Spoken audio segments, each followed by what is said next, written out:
Êvar baş temaşevanên hêja. Em cara di diyaye ku em di bernama rûpelekî di dîrokê de em bi hev re ne. Gelek spas ji bo ku hûn me dişopînin. Bi rastî me got em dîroka milletê Kurd em dikaribin bînin ber çavên nifşên nû jî û ê xwe jî ew ê karekî pir mezin ve ji bo milletê Kurd.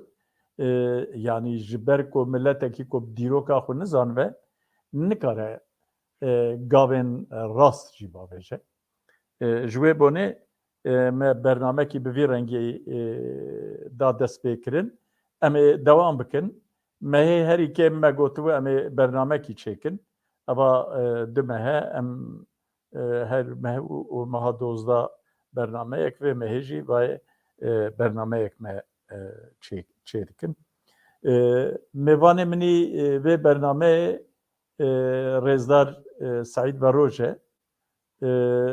Kek Saîd Beroj tu bi xêr hatî sersera serçavara hatî. Nava xêrê dabê êvar baş ji bo cenabê te û ji bo hemû temaşevanên Çarpêl Medyayê. Êvar baş tu jî cardinê bi xêr û silametê hatî. Bi mêvaneyên hêja û temaşevanên ezîz mijara me vê bernamê damezrandina Komara Kurdistanê ye. Roja damezrandina Komara Kurdistanê.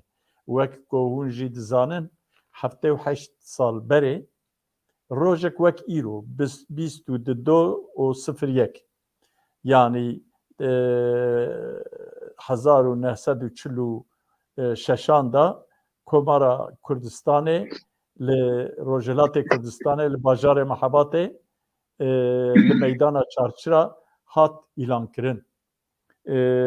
Ez zêde ez ê nekevim hûrgiliya tabî. Yanî kek Saîd Beroj di vê mijarê de pirtûkek nivîsandiye. Min jî mi got hey ku pirtûka wî jî heye ka em ê bi wî re Komara Kurdistanê bi bîr bînin. Bînin ber çavê temaşevanan. Belê kek Saîd hema em dest bi pirsên xwe ez ê bikim.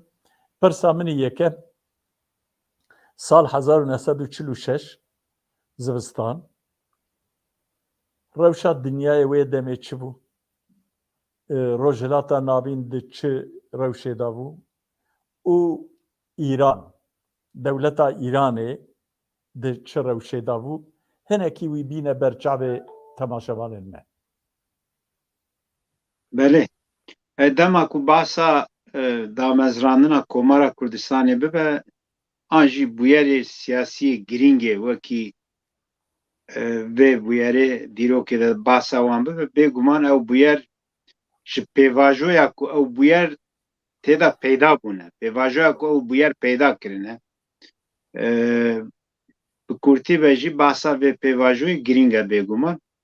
Şertê ku Komara Kurdistanê jê derket hat ragihandin meriv kare du alî bingehîn ve lê binêre.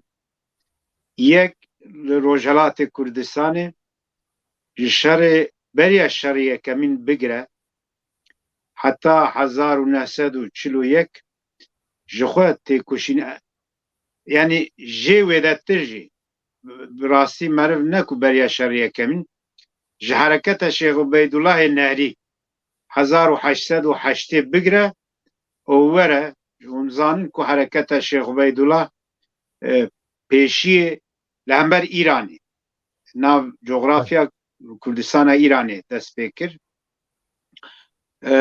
Eger em bahsa tevgera siyasî û netewiya Kurdistanê bikin li Rojhilatê Kurdistanê divê vê pêvajoyê em qet ji bîr nekin.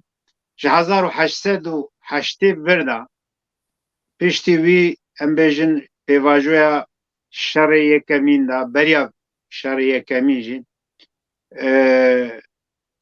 İsmail Ağa yani Simko binavê xwe meşhur derdikeve pêş binavê Kurdê Rojhilatê Kurdistanê û temsîla wan dike gelek hereketê wî çê dibin hereketa Simko ne tenê sînorê xwe tenê nav sînorê Rojhilatê Kurdistanê da nemaye sînora liv û tevgera Simko Başûrê Kurdistanê re jî navtêkiliyê dabû bi Bakurê Kurdistanê re jî di navtêkiliyê dabû taybetî beriya şerê yekemîn sefera wî û Şêx Ebdulselamê Barzanî ji bo Rûsyayê lêgerînekî ji bo piştgiriyekî navnetewî bû ji bo vê yekê sefer hate çêkirin da ku ji Rûsyayê karibin piştgiriyekî bigirin hêviya wan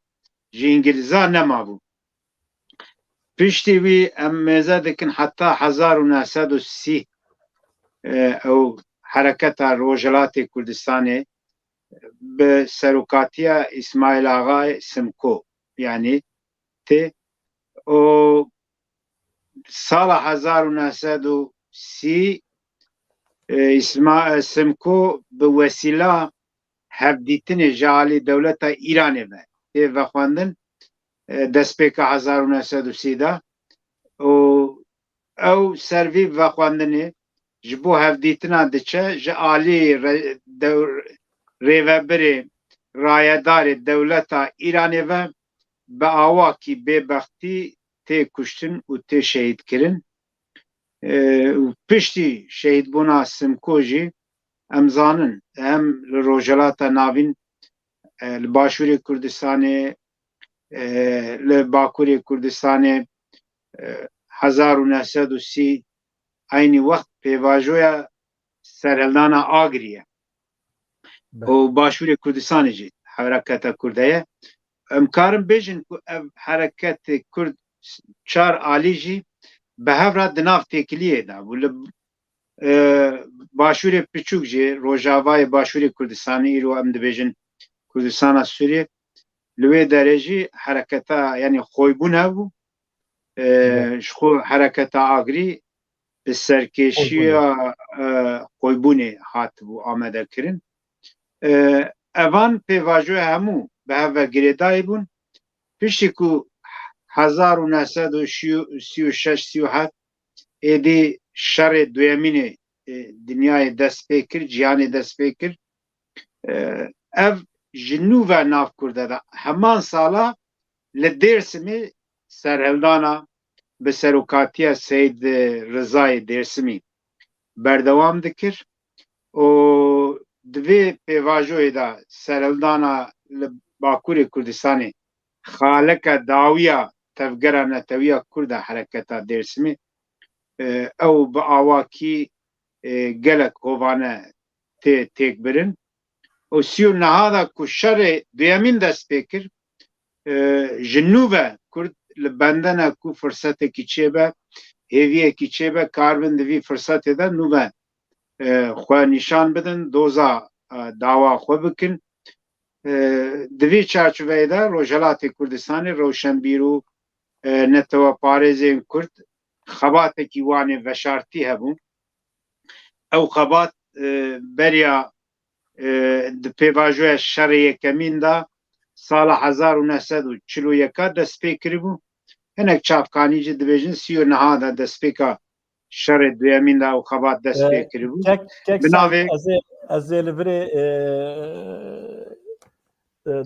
axaftina te bibirim em ê werin ser xebatên Kurda beriya wî ez dixwazim tu cenabê te rewşa Îranê jî bîne berçava Îran bi çi rewşê dabû ew xala yekemîn erê belê ew xala yanî rewş çi bû ji alî Kurda ve ji alî navnetewî ve rewş çi bû ew alî Kurda ve min xwest ez wî bêjim alî navnetewî ve şerê duyemîn dest pê kiribû İran ji başûr ve ji alî hêzên Brîtanyayê ve hat dagirkirin paşê Amerîka zê hat tevlî Brîtanyayê bû li Bakur ve ji alî hêzê Yekîtiya Sovyetê ve hate dagirkirin سالا 1942 دما ku ev armanca van her du aliye ji xwe şerê duyemîn de Britanya jî Amerika jî Yekîtiya Sovyetî jî diyek cephê de bû. Armanc ji bo ku Alman ser İranê de rêya İranê bi kar neynin neyne û êrişî Sovyetê neke. Bi vî armancê li İranê xwestin pêşiya Almana bigirin, artêşa Alman bêgirtin. Di vî çarçoveyê de dewleta İranê ji alî du hêzin zilhêz hêzên mezinê wê demê hatibû dagirkirin. Hukma rêveberiya İranê li ser herêmê hemû axa İranê peyderpey lawaz dibû. Kurda vê pêvajoyê netewparêzên Kurd, şorişgerên Kurd vê pêvajoyê de vê rewşa siyasiya nû nirxandin. Bi navê Komeleyê Jiyanaweyê Kurdistan, komelekî rêxistinekî hatibû damezrandin. Destpêkê de paşê ku em bêjin Qazî Mihemed wê weka Reîsê Cumhuriyê Komara Kurdistanê bê hilbijartin, destpêka damezrandina Komeleya Jiyanaweyê Kurdistan da tu nebû, wek damezrêner nebû. Lê paşê ku komele di nav komekî karin bêjin piraniya wan şevkêr bû û rewşenbîr bû, ji civaka wê demeya Kurd têkiliyê wan nexurt bûn, Kurd lawaz bû. Kesayetekî weka Qazî Mihemed ku li herêmê ew malbata wî dihat naskirin û li derva ku em bêjin heyetekî em bêjin misyonerekî an rojnamevanekî bihata herêmê gelek cara serdana Qazî Mihemed dikir pêra hevdîtin çê dikirin fikrê wî dipirsiyan. Şaxsiyetekî berçav bû, şaxsiyetekî naskiriyê nav civata Rojelatê Kurdê Rojelat bû. Di vî çarçoveyê de di nav Komeleyê Jiyanaweyê Kurdistan de tunebûna Qazî Mihemed kêmasiyekî bû. Ev kêmasî hat dîtin dawet derxistin bo Qazî Mihemed da ku beşdarê Komela Jiyanaweyê Kurdistan bibe ku bi navê xwe Kurd weka Jekaf tê nasîn. Qazî Mihemed tevlî Jekafê dibe û bi vê awayî tevlîbûna Qazî Mihemed wekî dî jî serok eşîr û em bêjin axa û şêx û mîrê Kurda ew rê vebû ku ji bo xurtkirina Jekafê ji çîn û tebaqeyên cuda cuda kadir û endamê nû bêne qeydkirin û bo nav rêxistinê de cî bigirin. Dawet kirin bi vê awayî Jekaf dest pê kir em karin bêjin ku Jekaf dendika tevgera siyasiya ku di pêvajoya damezrandina Komara Kurdistanê de rolekî girîng lêstiye ji vana yekem rewşa Kurda û navnetewî vî çarçoveyê de bi Kurdî me kare bêjim. Belê. Kek Saîd Jekaf bi çi rengî derbasî partîbûnê bû? Wek ku em dizanin PDK cara yekem li Wîrê hat avakirin. Belê. Piştî ku em bêjin sala 1942 heyetekî Kurd di vê pêvajoyê de ji alî Yekîtiya Sovyetê ve hatin vexwendin bo Sovyetê. Ew heyet pêk hatibû ji kesayetên em bêjin pêşketî û xwedî bandor û xwedî nüfus nav Kurda de serok eşîr û rewşenbîrê Kurda pêk hatibû ew heyet serdana Azerbaycana Sovyetê kiribû. Komara Azerbaycana ku nav Sovyetê de bû. Pêşwaziya wan ji alî serokkomarê Komara Azerbaycanê Bakrov ve hatibû kirin. Evana gelek ciyê sinayî, ciyê em bêjin rewşenbîrî geran dibûn, mêvandariyekî baş kiribûn û gelek ciya geran dibûn. Piştî ku ew sohbet zê çê dibe tabî ev pêvajoyê de ev serdana yekemîn bo nasîna Kurda ye ji alî rêvebirin Yekîtiya Sovyetê ve vê derê bêguman baş ser rewşa Îranê û Kurda û Kurdistanê çê dibe. Piştî ku em bêjin heyet vedigere gengeşî dest pê dikin, em çawa karin sînorê vê rêxistinê jekafê berfirehtir bikin. Di vî çarçoveyê de kadir û em bêjin kesayetê nûyê civaka Kurd ew jekafa ku heta wê gavê li ser meyla Çîna karkera bû, yani rengekî çepgirî hebû, ew sînorê xwe fire dike ji Çîna wekî Serok Eşîr û Rewşenbîr û ulemayê Kurda jî tevlî jekafê dibin. Ev têkilî berdewam dibe. Heyeta duyemîna Kurd sala 1945 da tê vexwendin. Dema ku Kurd vê vexwendinê diçin, bi rêxistinê diçin, bi navê rêxistinê diçin. Ew nûnerê Yekîtiya Sovyetê gengeşî dikin Kurd armanca xwe, fikrê xwe ser rewşa Îranê û ser rewşa Kurda tînin ziman. Êdî peyderpey hem Kurd hem Azerî doza statûyekî dikin li Îranê. Di vî çarçoveyê de pêşiyê Yekîtiya Sovyetê dixwaze ku Kurd di nav komara demokratîk a Azerbaycanê ku hatiye ragihandin 1945 da, nav vî komarê de wek herêmekî xudmuxtar, herêmekî otonom cî bigirin. Kurd û nûnerê heyeta Kurd vê nêrîna Yekîtiya Sovyetê gengeşî dikin û kabûl nakin, dibêjin nemimkün e em nav komara demokratîk a Azerbaycanê de wek herêmekî otonom em kabûl nakin.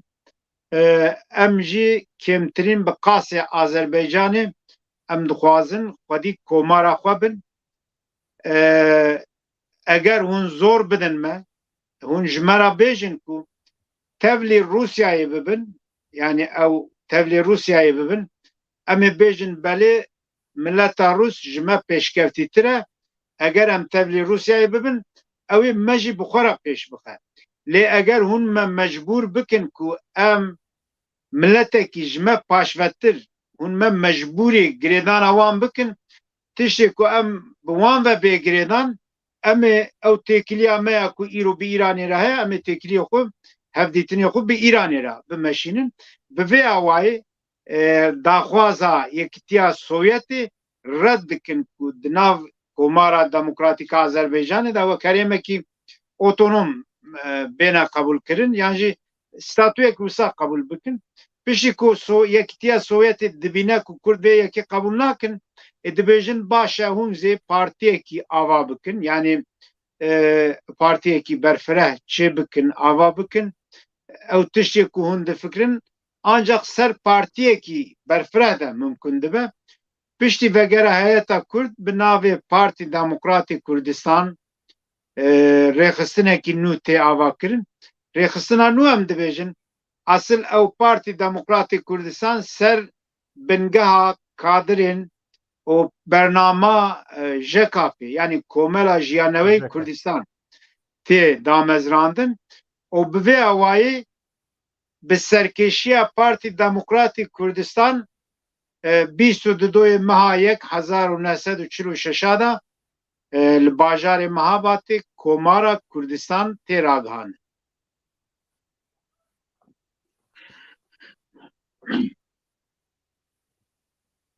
Belê. Kek Saîd ez dixwazim di vir de pirsekî bipirsin. Niha xuyayek ku wê demê Kurda em bêjin ku İran hinkî ji çapa xwe ketiye, hinkî zayıf ketiye û hatina Sovyetê, Kurd fiîlî bûne cîranê Sovyetê. Fiîlî. Belê. Viyanê wek firsendekî dîtine û gotine em jî dixwazin em dewleta xwe ava bikin. Ew temam. Belê. Gelo Kurd وê demê ew kadroyên ku Komarê ava kirin yan jî kadroyên ku Partî Demokratîk Kurdistan ava kirin komünîst bûn an na Na, ji hev re digotin rêheval na teşekkür satune bu Parti Demokrat ne xetekî komünisti û çepgirî da bû. Xetekî demokratîk û netewî da bû. Ew dendika rêxistiniya ku alî Komela Jiyanawê Kurdistan jeka ew dendik ser meylekî çepgirî bû. Di wî de di nav wan de jî çepgiriyekî tundre û tune bû. Lê meylekî çepgirî hebû di nav wan de nemimkun e meriv bêje Partî Demokratîk Kurdistan daxwa yani rêxistinekî komünîst bû tişekî wisa nîne bi dîtina min ji xwe guhartina navê JEKAFê bo navê Partî Demokratîk Kurdistan yek sedem ji ew bû ku ew îmaj ew wêne ew tişek wisa neyê fêm kirin ji xwe dema ku Kurd bi Sovyetê re rêvebirên Sovyetê re hevdîtina çê dikin Kurd dibêjin em ne komünîstin em ne çepgirin lê em karin bi wera bi dewleta Sovyetê re bibin hevalben ne ku em bibin komünîst ne ku em bibin parçekî komarekî ji yekîtiya komarê Yekîtiya Sovyetê em karin bibin mütefîkekî we lê ne ku em ê weka rejîmekî komünîst bînin ev van tişta tê gengeşî kirin Kurdmana red dikin qebûl nakin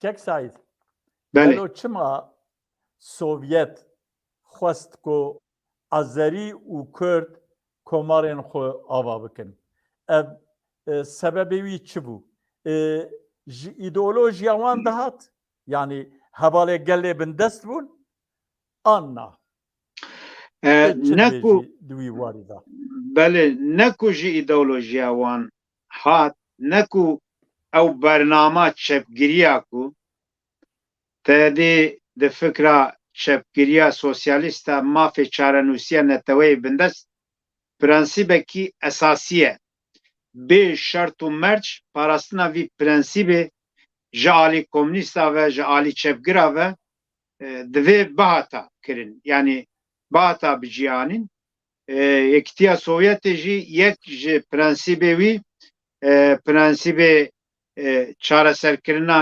pirsgirêkê netewî ev bû di vî çarçoveyê de ew komarê ku nav Yekîtiya Sovyetê de cî girtibûn ew kanûna bingehîna Sovyetê de yani weke herêmê otonom nebû weka sistemekî konfederal bû yani Yekîtiya Komarê Sovyetê bû komarê ku nav Sovyetê de cî girtibû ew tiştê ku Sovyet nav xwe da pêkanî bû Sovyetê jê kêmtir dixwest bo Azeriya û bo Kurda tişek wisa çêbe ew jî nebes bû niyeta Sovyetê tu nebû ku Kurd weka komarekî ragihînin ji dervayê Azerbaycanê lê Sovyet mecbûr ma vê yekê qebûl bike yani herêma ku Sovyet ketibû nüfusa Kurda bû Kurdistana Rojhilat bû İngiliz û paşê Amerîka jî ji başûr ve hatibûn ji bo ku Sovyet navbera hikûmeta İranê û Yekîtiya Sovyetê û Brîtanyayê de dengeyekî çêbe karibe hikûmeta İranê mecbûrê qebûlkirina beşekî polîtîka wan bibe hikûmeta Sovyetê nexwest dijî vê yekê derkeve û fiilen vê yekê qebûl kir ha mana ji bo Azerbaycanê beşekî Azerbaycana Bakur ji xwe ew komarekî bû parçeyekî bû ji Yekîtiya Sovyetê mümkün bû pêşa rojê de Azerbaycana Bakur û Azerbaycana Başûr bigihanda hev lê Kurd pozisyona wan rewşa wan tiştekî din bû û her wiha dema ku em bala xwe bidin polîtîka Sovyetê bi Tirkiye re polîtîka Sovyetê به عراق را پولیتیکا سوویتی به ایران را تکلیه وان دما کو ام بالا خو بدن به تایبەتی جی به ترکیه را سال 1920 ور و دما کو لنین بخوا حسابو تکلیه وان به ترکیه را باش بو پشگیریا حرکتا مصطفی کمال کرن او هر وها دیجی حرکتا تفگرا نتویه 1925 یا کردا پشتگیریا تفگرا مصطفی کمال کرن پشتگیریا جمهوریت ترکی کرن جبرویه که تشتی که ترکیه نراحت بکره ایران نراحت بکره و امبیجن عراق نراحت بکره سوویت و سوریه جی هروان نراحت بکره سوویت ندخواست تشکی و ساچه به بریتانیا ایزی ندخواست شما بریتانیا ندخواست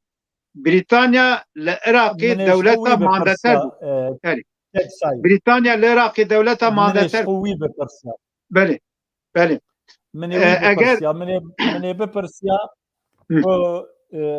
ایران یعنی کرد و سوویت چوا کو فعلی بوون جیران هف کرد و انگلیس کرد و امریکی جی و پاشی امریکی جی بوون جیران هف گلو پیوند املید نرن کو پیوندی کرد و سوویت گرمن بله گلو پیوندی کرد و انگلیس و امریکا چه بود انگلیس و بله هنکی ما آگاهدار بکی بله انگلیس و امریکا به هم رابون او شر دویمین دا انگلیس امریکا سوویت هر سیجی خود جپاوان یک بود لهمبر آلمانیا لهمبر هیتلر لی پولیتیکایوان جدا بود و دمه بریتانیا مانداتر دولتا عراقی بود فرانسا لبنان و امبیجن سوریه مانداتر بود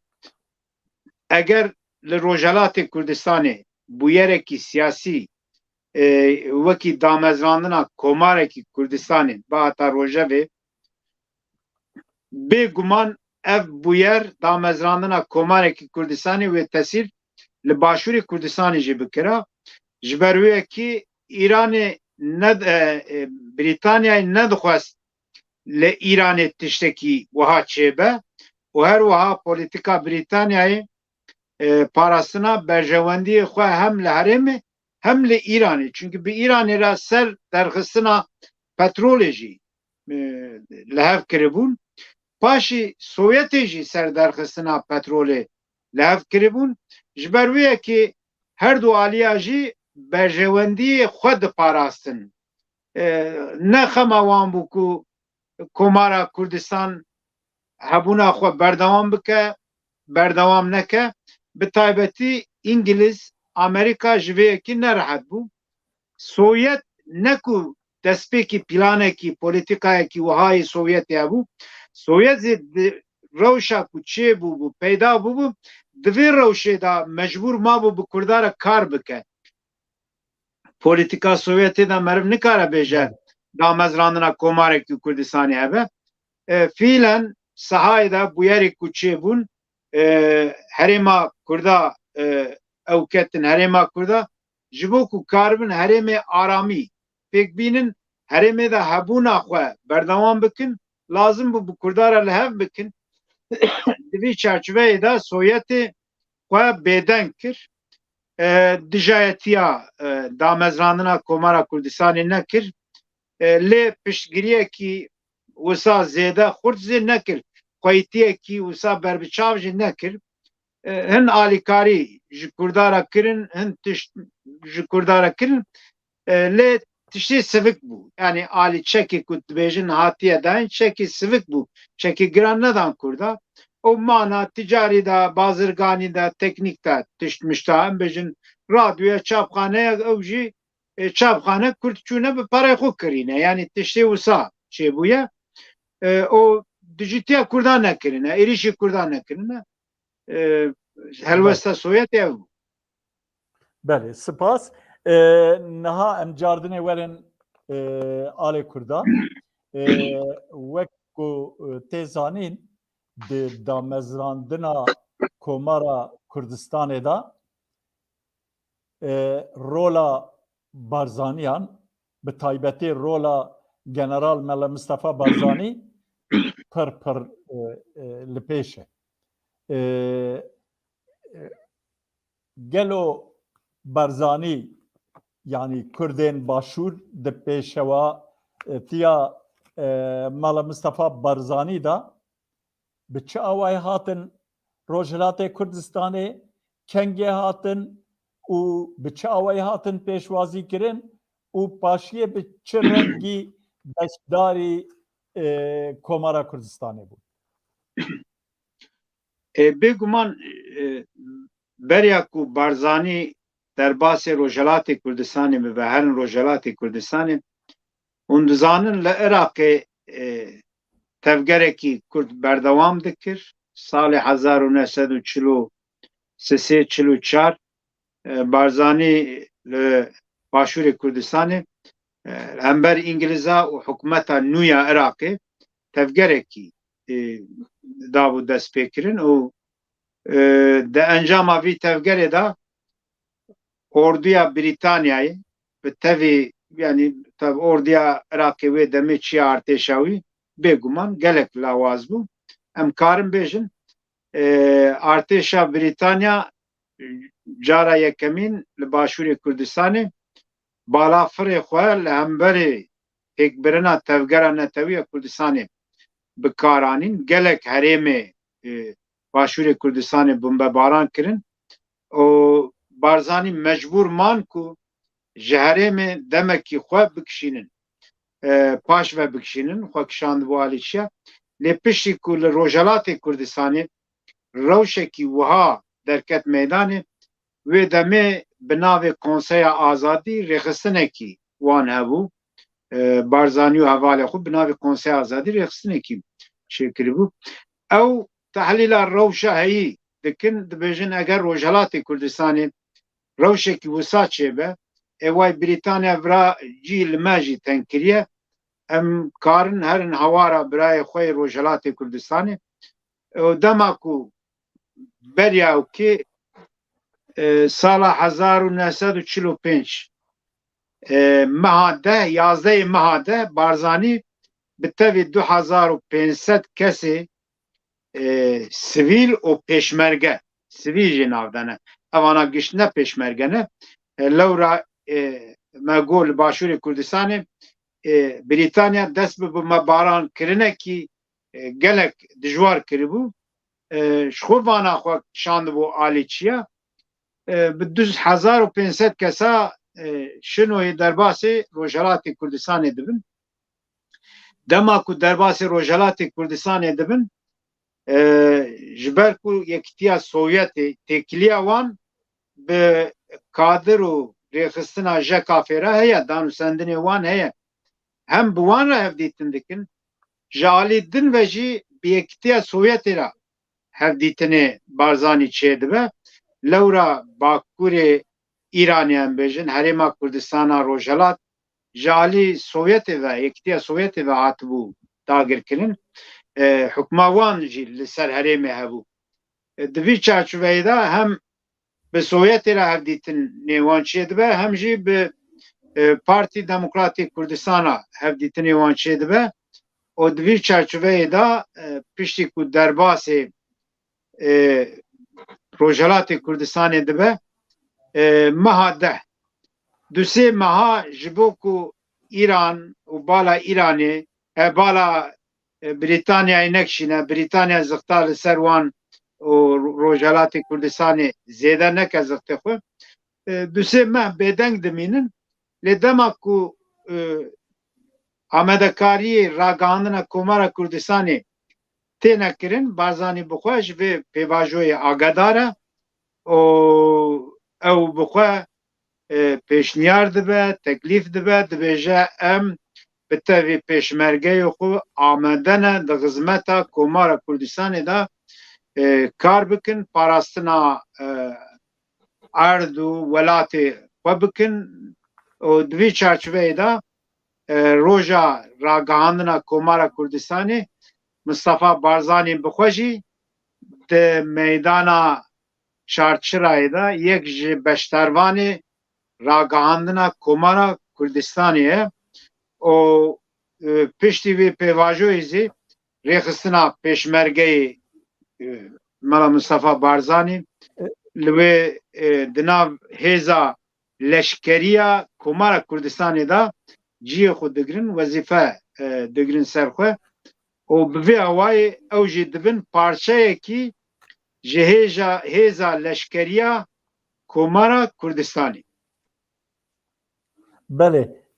Kek Saîd, tamam. Başûrî piştgirî kirin. Gelo Kurdên perçeyên din ê Bakur û Rojavayê Kurdistanê. Gelo Bêguman ew jî li wir cî stendin an na. standin çawa cî nestandin neka me destpêkê bas kir me got hereketa Şêx Weydullah Nehrî yani asıl hedefa pêşî li Kurdistana Rojhilat dest pê kir.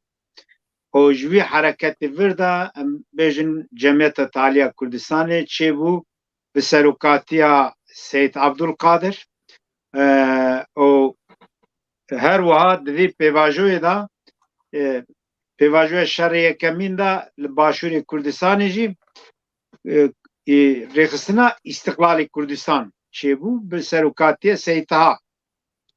Yani mala Nehriya beşekî wan Rojhilatê Kurdistanê bû, beşekî wan jî Bakurê Kurdistanê bû.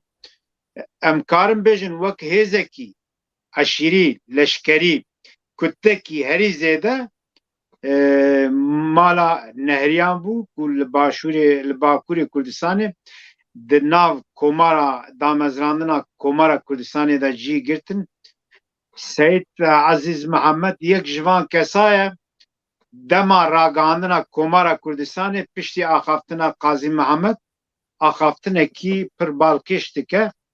Dibêje em weka mala Nehrî û Kurdê bi me ve girê dayê em bi her awayî di xizmeta Komara Kurdistanê de ne em bê şert û meç pêşkiriya Komarê dikin.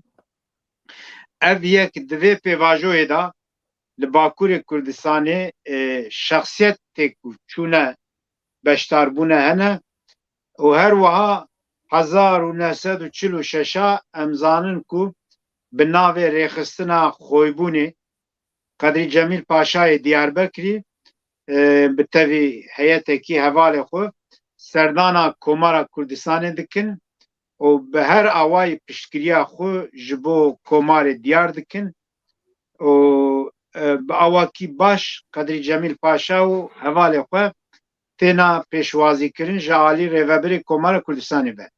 Di vî çarçoveyê de em karin bêjin Komara Kurdistanê bi piştgiriya çar parçeyê Kurdistanê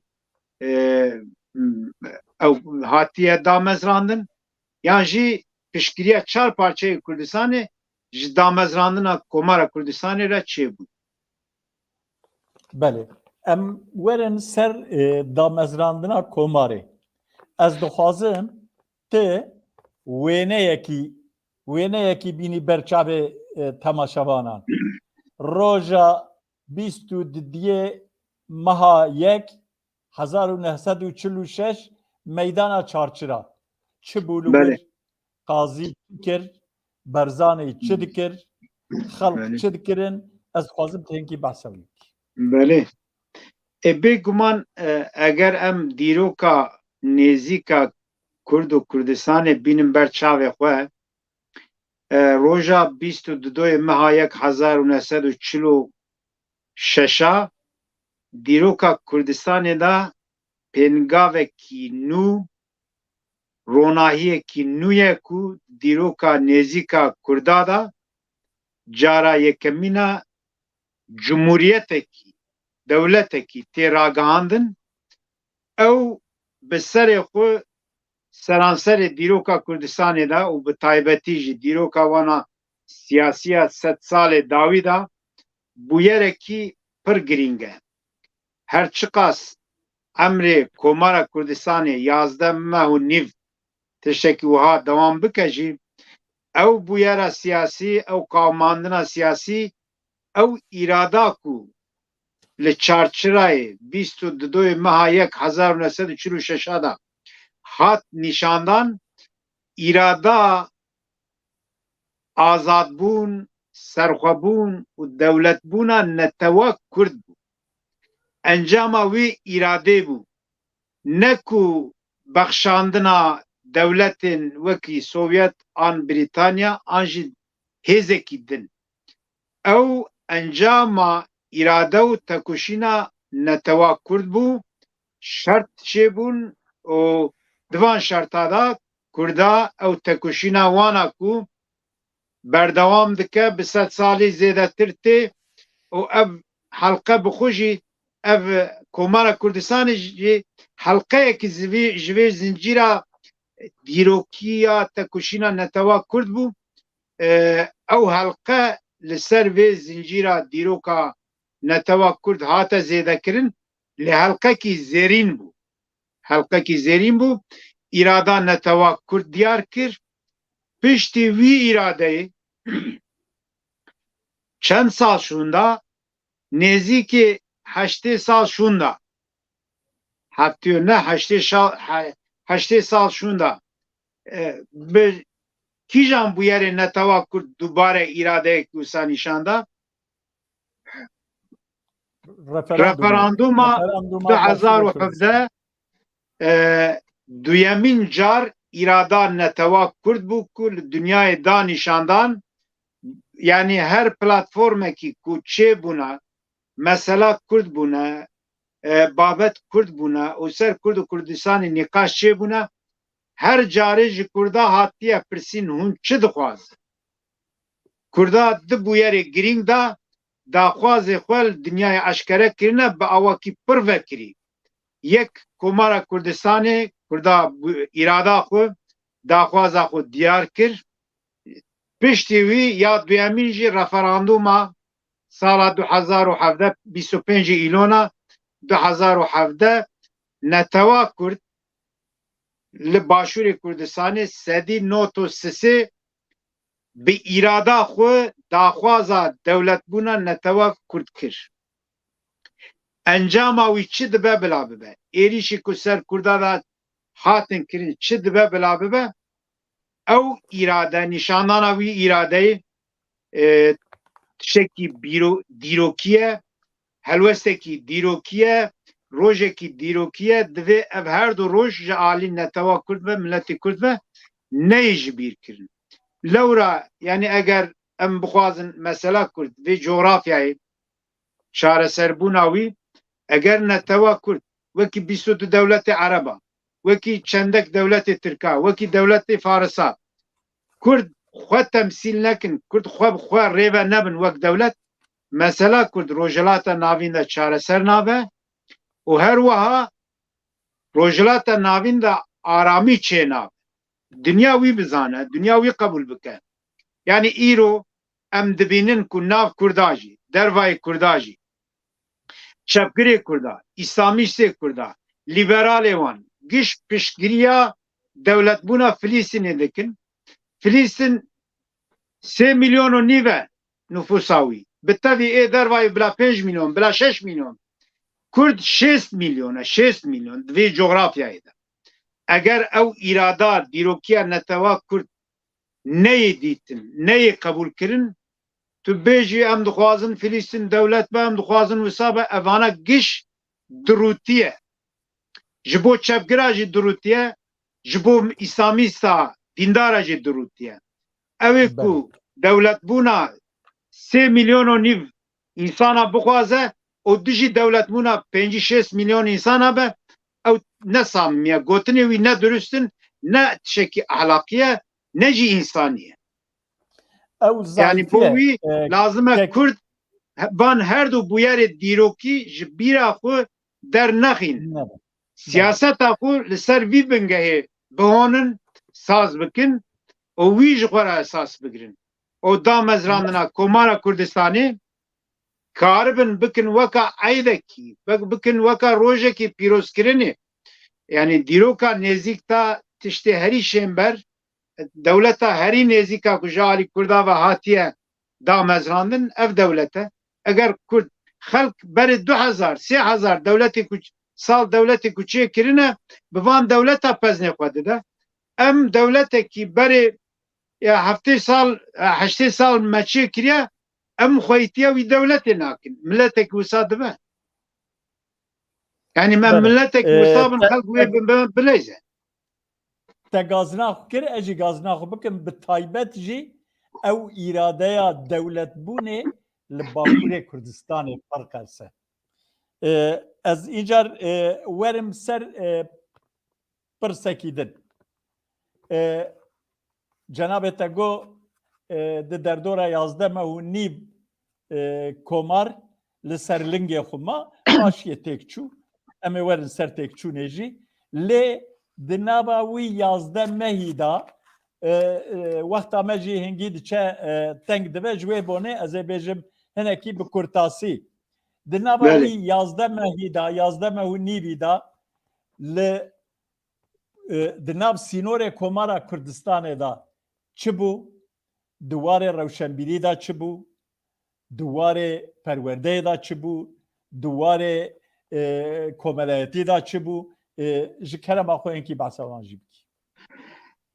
Bêguman em bêjin nav qasî 11 meha û şertê şerê duyemînê cihanê da tiştê ku bûne gora me tiştê pir girîngin pêngav û xebatê pir girîng hatin kirin çi hat kirin destpêkê çapxaneyekî bi navê Kurdistan hate damezrandin çünkü yani ez wî bêjim dema destpêk û ragihandina komara Kurdistanê de Qazim Mehmed gotinekî wî heye dibêje ez ê bi dinyayê giş bidim zanîn ew dê bibînin ku Kurdistan wê bibe ciyekî pêşkeftinê ne ciyê terorê ew ê bibe landika demokrasiyê dema axaftina xwe ya dema ragihandina komara Kurdistanê de hevokekî wisa saz dike gotarekî wisa dike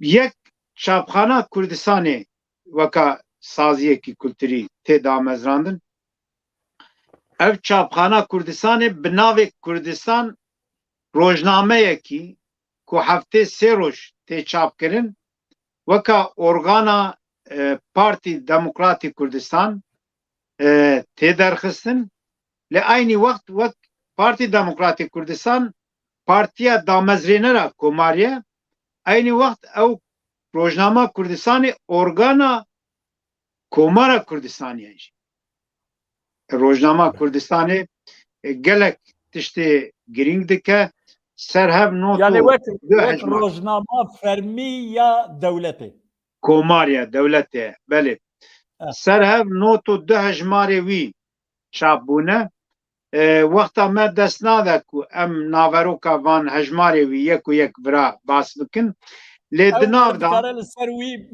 wî meriv dikare bername çêke bernameyekî cuda çêke lê di nav da biryar û qerar û em bêjin hikûmetê bigire agahiyên hikûmetê û her wiha nivîs û meqaleyên rojane siyasî kulturî li ser dîroka Kurda ser edebiyata Kurda ser navdarê Kurda ser şexsiyetê Kurda ser axaftinê dema komara Kurdistanê ku ji alî serokeşîr û şexsiyetê ku tevlî merasîma ragihandina komara Kurdistanê bûne axaftinê wan yek û yek dide her derê ku ala Kurdistanê her bîrim em bêjin her warê ku ala Kurdistanê tê hilkirin li wê derê axaftinê ku têne kirin van axaftina yek û yek belav dike hûn dizanin erdê ku komara Kurdistanê hat ragihandin ji sisiya yekê erdê Rojhilatê Kurdistanê bû yani navenda komarê bajarê Mihabatê bû û gelek çavkaniya dice wisa weka komara Mihabatê tê binav kirin ew tiştekî nerast e dema em bala xwe bidin organa komara Kurdistanê rojnama Kurdistanê وکا جمهوری کردستان درباس به وکا کمارا کردستان درباس کمارا مهاباتی درباس نابه کمارا مهاباتی گوتن ناولکرنه کی غلطه شاشه مهابات پایتخت کماری بود نکات بیجی کمارا آنکاره کمارا شامه کمارا بغداد دبه yani او باجار پایتخت وان دولت بو پایتخت کمارا کردستان جی مهابات بو کمار مهابات هات بو راگانن او جخین روزنامه کردستان روزنامه وک هواری نشتمان بری ارگانا جکافه بو جنوب پشتی راگاننا کمار دماکو نشتمان جنوب تی چاپ کرن وک هواری نشتمان تی چاپ کرن جخین هواری نشتمان بناو زانست کوارکی تی چاپ کرن بناو گلاوش کوارکی دن چاپ کرن بناو هلاله بناو آواتی بناو گرو گالی مندالا کوارکی جبو زاروکی کرد تی چاپ کرن و دوی چاپخانه کردستانه ده همو اوراق حکومت کمار و هر وها کتاب درسدان دبستانا تی چاپ کرن دبستان به کردی کک سعید دبستان به کردی پروردار کرن بله جخو کمار دماکو تی راگاندن زمان فرمی کمار وکا کردی تی دست نشان کرن به کردی پرورده کرن تی مجبور کرن yani به اساس کی پرنسیب کی او کی کماری بو به کردی پرورده ای تی مجبوری کرن د چارچوبا ویدا گلک جیادا دبستان شوانه و روزانه چه دبن جبر کو دبستان بینا شرط وی دمه کم بونه اف دبستان به شفزه بکار آنینه او هولدان گلک گرینگ چه بونه ناف خلکی کامپانیا چه بونه ناف وان کامپانیا دا para berhev kirine. Jinê Kurda zêrê xwe dane, zîvê xwe dane da ku piştgirî bidin perwerdeya bi zimanê Kurdî bi taybetî zê divan dibistana da xwendina keçê Kurda, jinê Kurda pir giringî dane vê yekê di vî çarçoveyê de bi serokatiya Mîne xanima Hevjîna Qazî Mihemed gelek hewldan çêbûne da ku ew perwerde Komara Kurdistanê de pêş keve. Kek Saîd ji bo jina jî ti xebat çêbiye? Belê ez nika werim digel wî Kutubxaneya Netewiya Kurd, Kutubxaneya Milliya Kurd têsas kirin. Digel Kutubxaneya Milliya Kurd yekîtiya jinê Kurd tê damezrandin be serokatiya Mîne xanimê. Di vê yekîtiya jinê Kurd gelek çalakiyê wî çê dibe ji bo ku xwendin û nivîsandin nav jina da pêş bixin ji bo ku jin mekteba da bixwînin ji bo ku perwerdeya asta perwerdeya jinê Kurd bilindtir bibin ev yekîtiya jinê Kurd gelek hewldanê wî çê dibe di gel yekîtiya jinê Kurd yekîtiya ciwanên Demokratîk Kurdistanê hatiye damezrandin wek rêxistinekî ciwana di gel wî radyoyekî bi navê Kurdistan hatiye damezrandin di vê radyoyê da deng û basê derbarê damezrandina Komara Kurdistanê da hatine belavkirin em karin bêjin ew radyo bûye dengê Komara Kurdistanê di gel wî bo pêşxistina xebatê kulturî sînemaya Kurdistanê hatiye damezrandin bi vê sînemayê hatina ku ji wê hatiye pê zarokê sêvî dane xwendin em bêjin pereyê ku ji sînemayê hatine bi wî zarokê sêvî dane xwendin her wiha komekî tiyatroyê ew kom jî dema jekafê hatibû damezranin bi navê dayikî niştiman komekî tiyatroyê tê damezrandin bi kurtayî ev xebatê kulturî hemû di pêvajoya Komara Kurdistanê de hatine kirin ji bo ku yek û yek em basa wan bikin demekî berfireh lazim. Belê از دخوازم کک سعید اما بکرتاسی تبعسا خباتين كوملياتي وقالك خباتين دنيكر براستي كرد ويدمي جبوي دولتي تشف فرز تش لازمه تبي بجيهانينه قالو دوالي عسكري دا جي او كي خو اركان خو بجيهانينه انا بله ناوی عالی عسکری دا جی به گمان ارتشا کمارا کردستانی هاتیه ساز کرن د ناوی ارتشا کمارا کردستانی دا مصطفى بارزانی و حوالی خو هزکی پر گرینگن شکو مصطفى بارزانی بلیا فرمیا جنرالی د دما کمارا کردستانی دا دگره بلیا فرمیا جنرالی هر چقاس امبیجن وزیر برگری سیفی قاضیه لیوکا امبیجن هیزی لشکری امکارن بیجن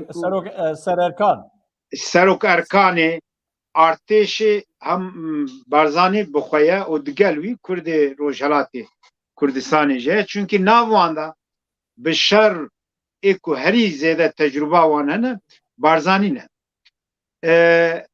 لگور چافکانیا هنک چافکانی یه بیانی دبیجن در و دورا 13-14 هزار لشکری کمارا کردستانی هبون لگور او که لگور ام بیجن چافکانی کرداجی نزدیکی 45 هزار لشکری کرد هبونه جبو و یکی جی رقم جدا تینه گوتن امکارم وی بیشی بله ام اینجا ورن هوقاس آماده کاری هوقاس خباتین پر پیشته راستی وک کمارک مدرن هات یاوا کرن گلو کمار به چپه واجوه تکچو کمار بله پشتی که ایران به ایرانو سوویت لحف کرن بله سوویت خوال ایرانی هلک شان پاش و و دوی پی واجوی دا ستالین بریاره کی دگره دبیجه لحرمه لإیرانه شرط شورشه کی تونه شرط بردوامیا کمارا دموکراتیکا آذربایجانی و کمارا کردستانی تونه لازمه لهمبر هیزن امپریال بریتانیا امریکا ام لإیران پشگیریا پشکتنا دموکراسی بکن فرموله کی وها دبینه جبو وی اکیزی لازمه ام پشگیریا قوام بکن yani سرگوزیری وی دمیه ایرانی yani ve pevajoye yektiya Sovyeti bir İran'a peyman çekiriya tavize imtiyazı derxistina petrole girtiye o şer dünyayı cihanı döemici bedavi hat o xwe paş ve kişandın Britanya ve Amerika jixwe piştgiriya Komara Kurdistanê nedikirin di rewşekî wiha de İranê xwe paş ve kiştina paşvekişandina hêzê Sovyetê weka firsetekî dît û hêzê xwe yê leşkerî hemû berê wan da ser Komara Kurdistanê lê beriya Komara Kurdistanê zê berê xwe dabûn Komara Demokratîka Azerbaycanê Komara Demokratîka Azerbaycanê berxwedanekî ber bi çav çê nebû berxwedanekî ji ber ku nebû zû têk çû evana kurmê Kurda jî şikandin baweriya Kurda jî lawaz kirin moralê wan xerab kirin dema ku bi vî hêzê berê xwe dan Komara Kurdistanê Kurda hewl da ku weka çek piştgiriyê derve tu alî piştgiriyekî bi dest nexistin Kabîna Kazim Muhammed berhev dibe kabîna hikûmetê Komarê ki civîna pêşemîn yekemîn civîn çê dikin biryara berxwedana li hember leşkerî İranê li hember dewleta İranê tê girtin. Lê divê navberê de hev dîtin bi Sovyetê re û çi bi İngilîza re jî bi Amerîkayê re jî hev dîtinê wan bi awakî veşartî çê dibe, bi İranê re jî hev dîtin çê dibe.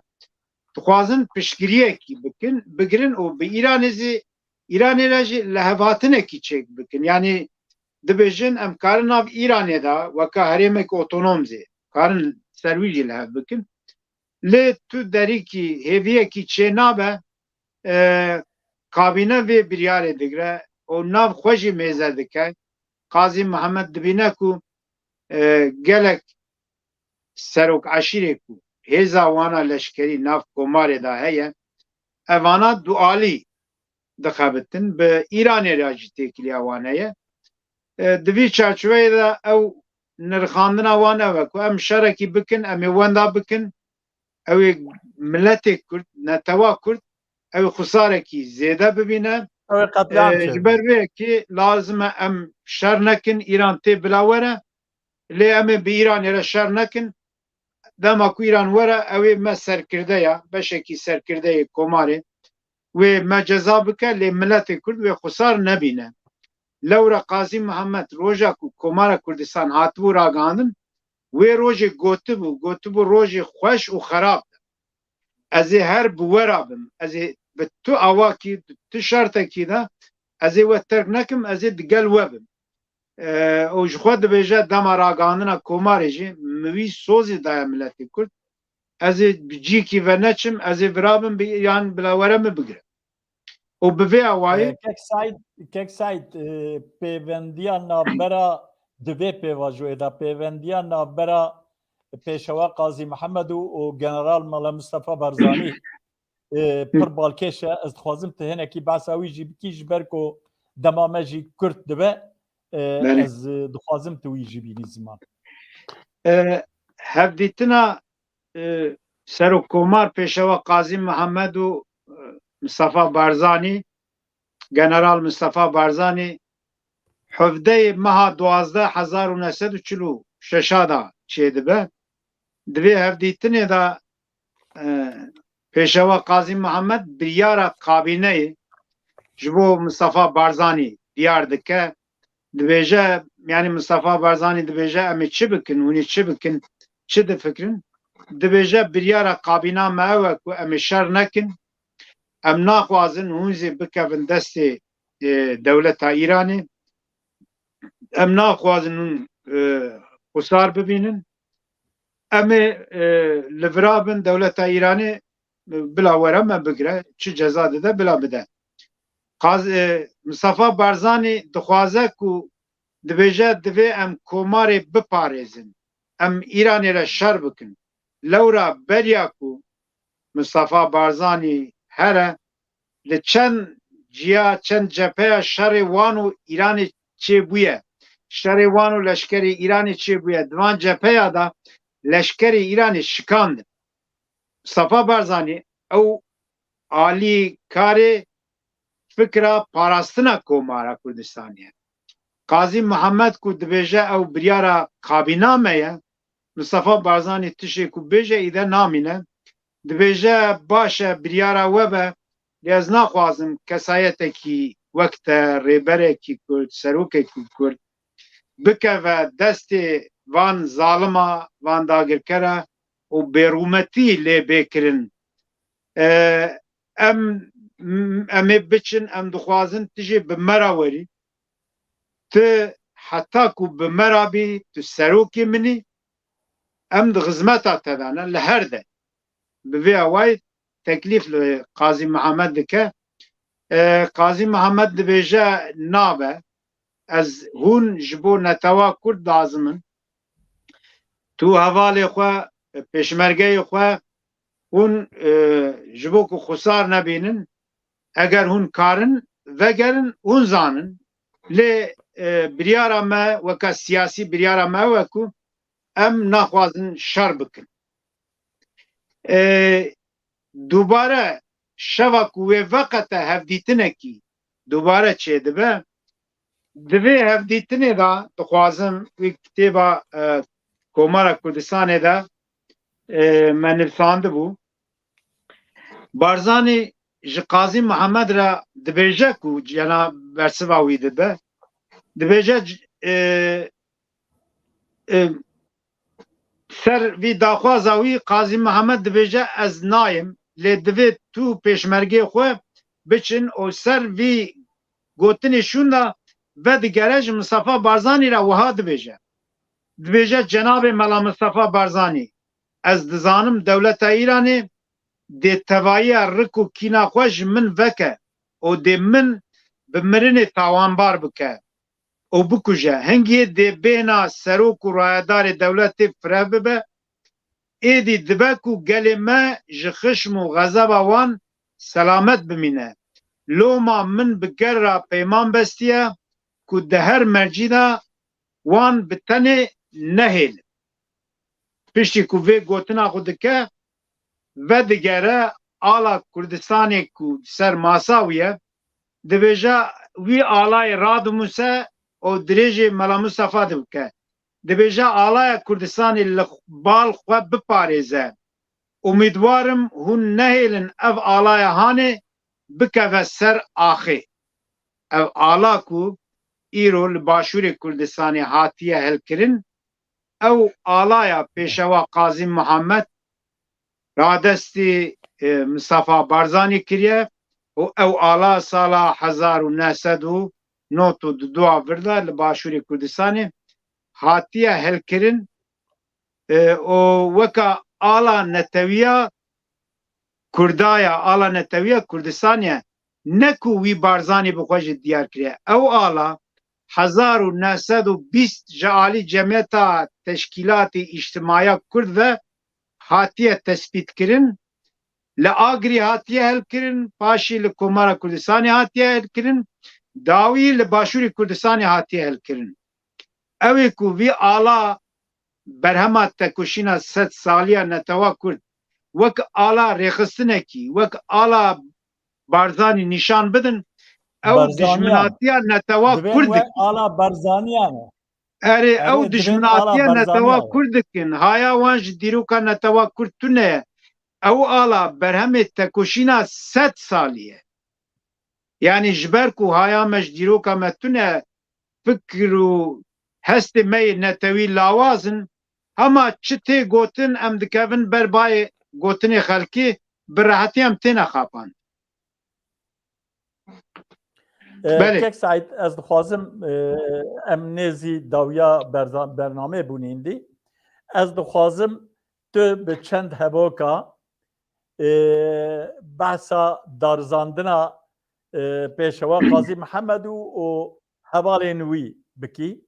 Lê belê pir Kurd ew em bêjin xeberdanên di navbera wî û heyeta mehkemê de ku derbas bûne çend ji wan te bînî ziman ew ê pir baş bibe. Belê. Bêguman tedî di mahkemê dagirkera ji alîkî ve ciyê îmtihana kadir û serokê tevgera netewiya Kurdin. Roja ku ew ketin ber mahkemeya ketin destê dijminê xwe di wê rojê de eger helwesta pêdivî ji bo Kurda jî wisa ji bo dunyayê jî wisa. Eger ew serok û rêberê Kurda helwesta pêdivî nîşan nedin ew ê bi tevê xwe xîret û şerefa netewa xwe zê bişkînin. Qazî Mihemed yek ji van kesa bû ku dema ku hat girtin hêzê leşkerî Îranê ketin mihavatê çûn wî ji mala wî girtin birin hepis kirin. Di vê pêvajoyê de Qazî Mihemed parastnama xwe wesiyetnama xwe amade dike û mahkemeyekî siyasî tê çêkirin ew mahkeme dest bi darizandina Qazî Mihemed û hevalê wî dike. Yani endamê kabîneya hikûmetê dikin. Di vê parastinê de tenê bahsa hin tişta bikin. Mesela hin derew hene ew derew wisane ji bo şêlokirina dîroka Kurda û şêlokirina fikra netewiya Kurd dibêjin ku Misafa Barzanî xwe xelas kir Qazî Mihemed destê dijmina da hişt. ev derewekî pir bêsînor e, ew derewekî bêdawî ye, ew derewekî bêdûvik e. Yani ew diyalogê dawiyê Mustafa Barzanî û Qazî Mihemed min gotin ew belgenameyê darizandina Qazî Mihemedin di Mahkemeyê Îranê de. Yek pirs ew e rayedarê hikûmeta Îranê alakî çak kûç û das li ser hene nîşanê Qazî Mihemed didin dibêjin ma hemû rûmeta we hemû qîmeta we ne ew alaya we ye way ew jî bin pê dike dixe bin lingê xwe pê lê dike dibêje hemû qîmeta we rûmeta we wa binê lingê min de ye. Qazî Mihemed vedigere dibêje tu yekî bêşerefî bêhesiyetî bêrûmetî dibêje ti çawa ku qîmet rûmet hurmet nîşanê milletê din nakî nîşanê neteweyê din nakî ez de wisa bawer dikim qîmet û hurmeta te ji bo milleta te jî tune. Yekê ku qîmet û hurmet û em bêjin ew neda milletê din ê hemberê xwe ew qîmeta xwe jî nizane dibêje heta ku ew bêşerefê ku ew xerabî ew bêhurmetî nîşanê ala me da ew ji serokatiya mahkemê neyê girtin ez îfade nadim vî mahkemê. Heyeta mahkemê mecbûr dibe ku serokê mahkemê digware hê ku ala Kurdistanê digre bi ningê xwe. Ya di duya mesela pirsekî din dikin dibêjin te ê biyanî anîne nav Rojhilatê Kurdistan nav axa Îranê. Dibêje ew bersiva wan dide dibêje qesta we ji biyaniya kî ye dibêje tu zanî kî ye. Eger dibêje qesta we ji biyaniya Barzanî be Barzanî ji odeyekî mala xwe hatiye odeyekî din. Ji ber wê yekê ew nebiyaniye ew xwediyê malê lê Barzanî jî dema ku çûye wê derê ketiye bin xizmeta serokkomarê xwe meşrûtiyeta wî qîmeta wî û em bêjin selahiyeta wî hukûqa wî red nekiriye ketiye bin xizmeta komara Kurdistanê. Yani ev bûyerekî aliyekî pir girîngê dinê ew kî ye?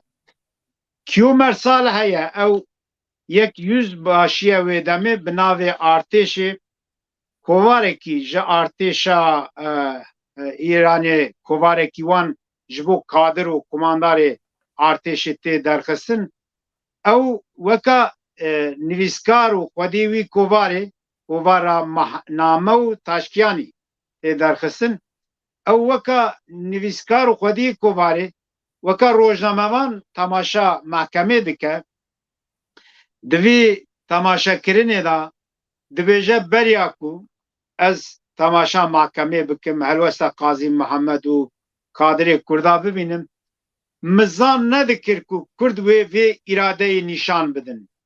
Lê dibêje piştî ku min temaşa darezandina Qazî Mihemed û hevalê wî kirin ew tiştê ku ez bende bûm ji wî gelek zêde Kurda mêraniyekî îradeyekî netewî diyar kirin. Ew jî dersekî din e lazim e em ji dîroka xwe derxînin. Her wiha dibêje ku dema îdamkirinê de dema ku wan dibin îdam dikin 4-5 serê sibê ye 31 Adarê dibêje wezîrê bergiriyê Komara Kurdistanê Seyfî Qazî dibêje dema ku wî dibin wî tan didin ew didin ew vedigere ji leşkerê Faris re dibêje zan nekin ez wekî Qazî Mihemed yekê Helîm Selîmim. Dibêje ez rê nadim ku hûn bêrûmetiyê li me bikin. Dibêje heta ku wî birin de ber sêdaredanê wî bi peyîn û himika belkî 10 leşkerê Îranê li erdê xistin. Ew jî çakmêriya Kurda û mêraniya kadroyê Kurda di mahkemeyê Îranê da li hember dijminê wan dide nîşandan eger Kurd karibin ji dîroka xwe van xeleka û van dersa derxînin pêşerozê jî ew ji bo me rênîşandan bin. Gelek tiştê din meriv kare bêje lê wek gotina dawiya û qas bes e. Dubare salvegera damezrandina Komara Kurdistanê pîroz dikim. شخو منê jî bigota yani bele Kerem Kepurman. bele منê bigot şxo minê jî bigota gotinên xwî dawî Herê. Gotinê dawî ew e yani ev roj yani Komara Kurdistanê bi îrada netewa Kurd û weka daxwazê meşrûyê encama daxwazê meşrûyê netewa Kurd daxwazê xwe bi xwe rêvebirinê xwe bi xwe îdarekirinê encama vê îradeyê vî daxwazê sala 1946 li Rojelatê Kurdistanê li paytaxt Mehabatê û meydana Çarçirayê hate nîşankirin ew îrade hêjayê pîrozkirinê ye ez jî dubare vê rojê û ragihandina Komara Kurdistanê pîroz dikim û dibêjim bila ji netewa Kurd re pîroz be ev dîrok ev îrade divê Kurd ji bîr nekin. Belê gelek spas kek Saîd Beroj. Belê temaşevanên hêja dema ku meriv li şexsiyeta pêşewa Qazî Mihemed dinêre meriv li helwesta wî mehkemê dinêre meriv li gotinên wî ku bi General Mela Mustafa Barzanî ra di navbera wan da ku derbas bûne meriv dinêre ev yanê hişmendiya neteweyî bûyînê tîne bîra meriv. Ev yanê riya dewletbûyînê dide ber çavê meriva. Mixabin pêşewa Qazî Mihemed û hevalên xwe di wê rêyê da şehîd bûn. Em şehîdên Komara Kurdistanê û hemû şehîdên doza azadiya Kurdistanê birêzdarî bi bîr tînin û ji bo ku hûn heta nîvê saetê we li me godarî kir we me temaşe kir ez dibêm mala we ava hûn her hebin hûn her bijîn. Spas. û ji bo hevalên teknîkê jî ez gelek spas.